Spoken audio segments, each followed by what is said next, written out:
गुजरात के वडोदरा के आजवा रोड पर एक दर्दनाक सड़क हादसा सामने आया है, जहां एक युवती की दर्दनाक मौत हुई है।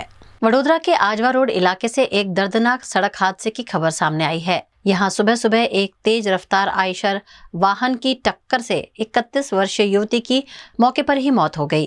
घटना के बाद इलाके में अफरा तफरी का माहौल बन गया। वहीं परिजनों ने पुलिस की कार्यवाही पर भी सवाल उठाए हैं। मिली जानकारी के अनुसार वडोदरा के आजवा रोड स्थित रात्रि बाजार के बाहर एक आयशर वाहन ने 31 वर्षीय युवती को टक्कर मार दी।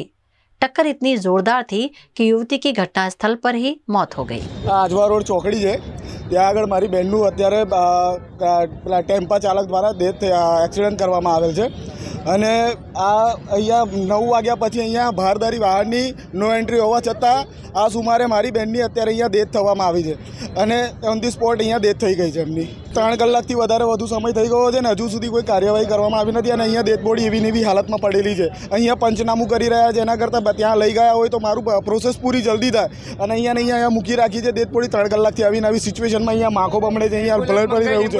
એમ્બ્યુલન્સ બી મંગાવી છે, કલાક 1.5 કલાક થયા હજુ એમ્બ્યુલન્સ નથી આવી। તંત્રની બેદરકારી માનું છું। અહીંયા આટલા બધા પોલીસવાળા હોવા છતાં બી અહીંયા આવું કાર્યવાહી થાય, આ વસ્તુ થાય એ પોસિબલ છે, શક્ય છે? અહીંયા મારા ફાધર જોડે જતા હતા, કોલેજ જતા હતા, અત્યારે રસ્તામાં ચાઈસરવાળા ટોકિંગ કરતો રહ્યો છે, બરાબર। હવે પારૂ યુનિવર્સિટીમાં બે કામ ચાલી રહ્યા છે, કોઈ જોતા છે નહીં, પોલીસવાળા કોઈ જોતા છે નહીં, પોલીસવાળા બી કશું જોતા નહીં।